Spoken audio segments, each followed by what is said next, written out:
You're watching the Daily Climate Show on Sky News. Coming up, remember Glasgow? 6 months on, a desperate plea for action from the host of the COP26 climate summit. Leaders have not done enough to deliver on their Glasgow commitments, and that must change.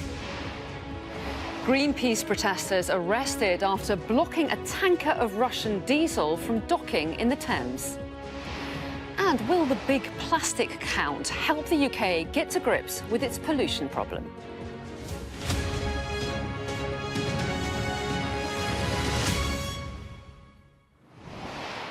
Hello and welcome to the UK's only daily climate news show, where we track the changes happening to our world, hear from the people being hit hardest by those changes, and report on the race for solutions.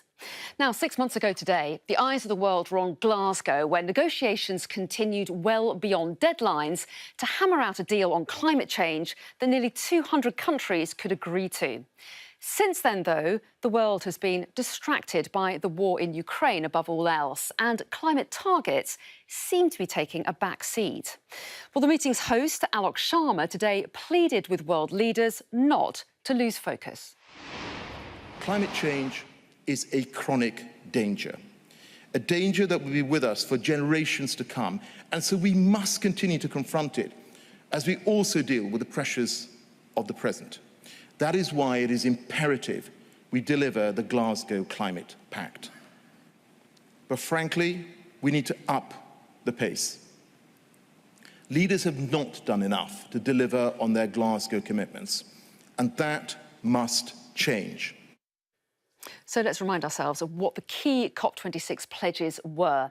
Well, the Glasgow Agreement called on countries to phase down unabated coal power. Now, that was crucial because it was the first time that coal had even been mentioned in this sort of agreement. Countries also promised to phase out inefficient fossil fuel subsidies. Now, that's a reference to reducing dependence on oil and gas. The pact agreed to keep the goal of limiting global warming to 1.5 degrees above pre-industrial levels, to keep that within reach, while stopping deforestation, accelerating the move to clean cars and providing finance for poorer countries to shift away from fossil fuels. So, what's happened since last November? Well, our science and technology editor, Tom Clark, joins me now. So, Tom, real concern about progress since last November, and some even worried about us slipping backwards. That's absolutely right. And, of course, a lot has happened. And the most significant thing, of course, when it comes to energy is the war in Ukraine and the impact that that's had on economies and on economies' fears of where they're going to get energy from for the next potentially several years at least. You know, Alok Sharma today warning that it would be, in his words, an act of monstrous self-harm not to deliver on the pledges at COP26. Nicholas Sturgeon is on a visit to the US. She, of course, was the host of the Glasgow summit. She warned again it would be a catastrophic failure if we didn't deliver on COP26. But the reality is, people are thinking about other things right now. Leaders are thinking about other things. And not only that, with prices very, very high, fossil fuel companies are making big profits. That's been in the headlines, of course, in recent weeks.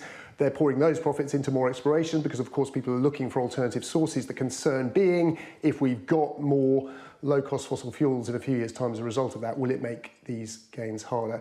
Not to mention the fact, while that's been going on, China and India have been increasing coal use to fuel their economies, making it potentially harder to make progress. And also it's the ambition, that sort of inertia, that momentum that was set up at COP26. Have we dropped off the pace? One thing observers have said, though, big governments and big economies have had an opportunity here to turn away, to backslide on climate commitments. So far, we haven't seen that happening, at least in the words that they're speaking. The actions will obviously have to come, and we'll have to watch those closely as COP27 comes around in November. Well, yes, not long until COP27. How much pressure does it put on countries to make the right kind of commitments and make real changes before then? I mean, a huge amount of pressure, because I think everyone would agree this is certainly been a major distraction, what's happened in Ukraine since then, and the fact there's a slowdown in the real economy in China, US talking about recession as well. And we need to make investments to obviously chart that net zero progress. The reality too that not one of the 10 biggest economies has increased its commitment so far on reducing greenhouse gas cuts, which they've got to do before we get to Sharm el-Sheikh in the autumn. One tailwind that we've got, however, higher energy prices, while they are going to be crippling for consumers at a difficult time, are going to focus minds on net zero. So there is a lot of incentive now, of course, to pursue those alternatives. Is there the cash? Is there momentum? Is there the attitude? And all the while, let's not forget, CO2 emissions have actually been accelerating since the last climate summit. So have methane emissions, so has deforestation in the Amazon. So there's an awful lot to play for here. Tom, thank you. Now let's take a look at some of the day's other climate news now. And conservationists are warning that invasive foreign species are threatening the UK's wildlife. The Wildlife and Countryside Link has published a list of 10 native species it considers most at risk from disease, competition, or being eaten by so-called invasive hitchhikers. That includes red squirrels, earthworms and juniper trees. Experts are now calling for improved biosecurity measures to prevent harmful species from entering the country. New Zealand's government has announced a £292 million trial programme to help lower-income families scrap their old cars and replace them with cleaner hybrid or electric vehicles. It's part of a larger scheme to reduce greenhouse gas emissions in line with pledges made under the 2016 Paris Agreement. The government has also set a target of reducing total car travel by 20% over the next 13 years. Major world cities risk running out of fresh water as a result of climate change. A new report by Christian Aid found that urban centres, including London, Beijing and New Delhi, face increasing pressure on resources from growing populations. More than half of the world's population live in cities, and that number is expected to reach 68% by 2050. Greenpeace protesters have blocked a tanker containing Russian diesel from entering a port in Essex. Activists climbed onto a jetty where the tanker was due to dock, forcing it to turn around in the Thames. 8 people have been arrested on suspicion of aggravated trespass. The government has banned Russian ships from entering the UK, but the tanker was travelling under a Greek flag. Now, the energy regulator Ofgem has today announced that the price cap will be updated every 3 months in an attempt to pass on wholesale prices more quickly. Critics say it could lead to yet more price rises for hard-hit consumers. Let's just take a look then at our data dashboard. And these numbers here tell us where our electricity comes from at any given time. And right now you can see that half is coming from gas, around half, and a third or so is coming from renewables. Now, the majority of that is coming from wind, with some of it coming from solar power. And then look at this. Over the last week, about a third of our power has come from wind, with solar pushing renewables up to well over 40% of the mix. And looking back further over the past month, gas has made up a bigger proportion, over half of the mix, as you can see here, with just over a quarter coming from renewables. While over the past year, these are the numbers. Gas at around 40% there, and we still use some coal, but it's just under 2%. And renewables, that's mainly wind and solar, make up about a quarter, with nuclear, also low carbon, making up about 17%. And all of this is important because as the economy decarbonises, the amount of electricity that we use will go up for electric vehicles, for example, and the national target is for the grid to decarbonise by 2035. Now, that's just 13 years for the gas and the coal to disappear from this picture completely. Now, despite talking about plastic pollution and recycling for years now, the UK produces more plastic waste per head than any other country in the world, bar the United States. So this week, around 140,000 people are recording how much plastic they throw away. And this is an attempt to encourage government and supermarkets to do more to tackle the problem? Well, broadcaster and naturalist Chris Packham joins me now. He's part of this campaign. So tell us a bit more. This is about asking people to record the plastics that they're throwing away, isn't it? So what's the purpose of that? What will that information do? Well, it's a piece of citizen science that's been put together by Greenpeace and Everyday Plastic, and it's actually up to 180,000 sign-ups now. And throughout the course of this week, Monday through to Sunday, we're asking people to sort through all of the plastic waste which they use in their homes and identify what it is. And if you sign up at thebigplasticcount.com, you can download a sheet, or you can do it online, where you separate these into various categories of plastic and the use that they have. It's an audit into our plastic waste so that we can better inform the government that's going through a process this year of setting targets to reduce the amount of plastic that we use in our packaging and so on and so forth, so that we can get this genuinely good data so that we can ask them to make better informed decisions. What we do know at the moment is that our recycling system is essentially broken.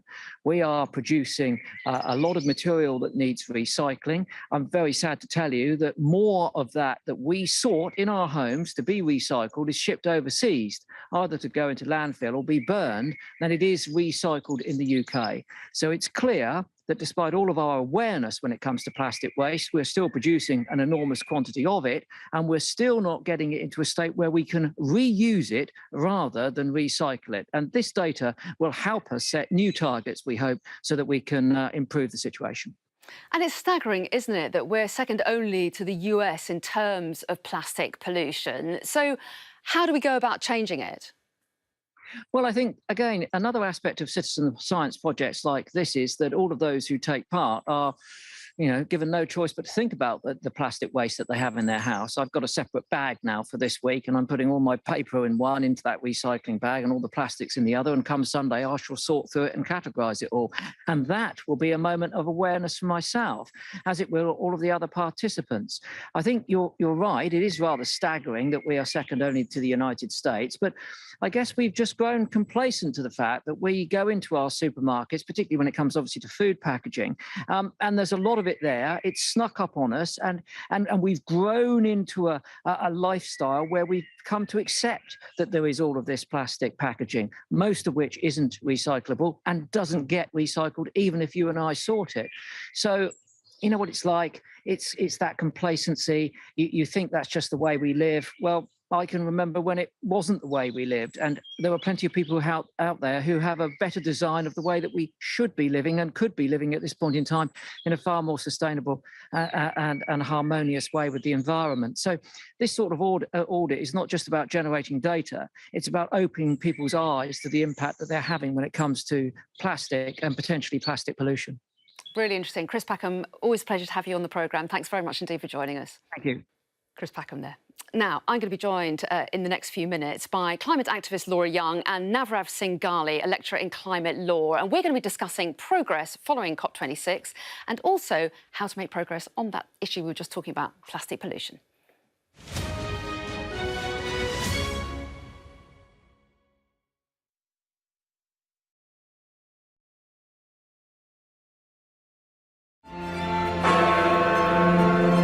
Independent United Kingdom. These last few years have seen some huge stories. And these stories have been driven by politics, by politicians, the people in power. You must stay at home. And it's my job to figure out how these decisions made by politicians impact all of us in our everyday lives. This is the worst thing I've ever been through in my life. People turn up here with their child stuff in a black sack and just say, I don't want to. And that is what it is. It's first-class poverty. Is this an example of the welfare state failing?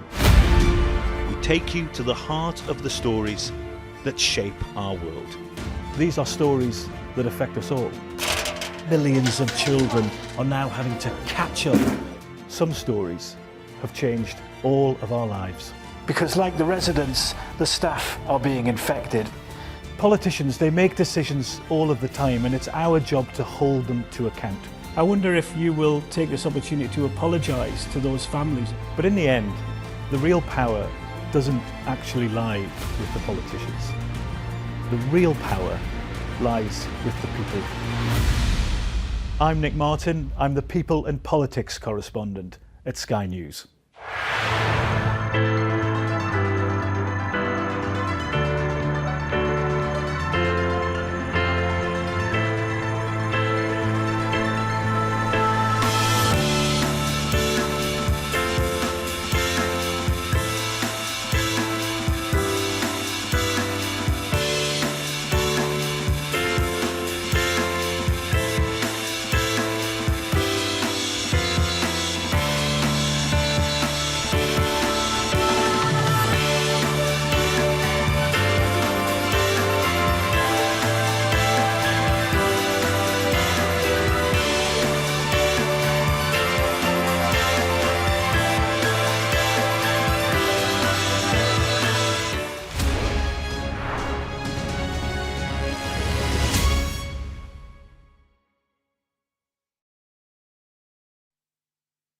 Hello and welcome back to the Daily Climate Show on Sky News. Now we're getting straight to some of those climate issues now with climate activist Laura Young and Navrav Singhali, lecturer in climate law. So very good evening to both of you. Nice to see you both. So it feels like only yesterday that we were all in Glasgow, bringing you hour-by-hour updates on negotiations on the Glasgow Climate Pact. But it's actually 6 months on, and it's fair to say the world's focus has shifted. Well, Alok Sharma and Nicola Sturgeon today both called for renewed attention on climate action. And Laura, how badly do you think that's needed? What's happened since COP26? Has the world's attention, do you think, shifted away from climate issues? I think it has. And I think one of the problems is we have shifted our thoughts to many other issues, but forgotten that many of them relate to climate change or will be exacerbated by climate change or impact climate change. So we really need to get our heads screwed on a little bit more and think about it. And I think your question at the beginning is right. What has happened over the last 6 months? It feels like a lot of backtracking has happened. It feels like there is a lot of hypocrisy, and it feels like there's a lot of disagreement. Everyone seemed to be all on the same page when COP26 was in Glasgow, but now it seems like people have gone back to their old ways or are now fighting a different cause and trying to take us in a different direction than we need to be going in. But Navraj, the world is a different place, isn't it? Russia's invasion of Ukraine has shifted the dial completely, and some countries might be making some short-term decisions to address this issue of weaning themselves off Russian oil and gas, which may not be good for the environment, but it's completely understandable. Also, given the cost of living crisis too. Sure. Well, in one way, I think the world is not a different place. We live in a world of permanent crises, whether it's large-scale military interventions or global pandemics, or before that, global financial crises, and so on and so forth. So you cannot defer climate action for a nice, stable point in time when it becomes easy, because it's never going to be easy. So that's merely wishful thinking.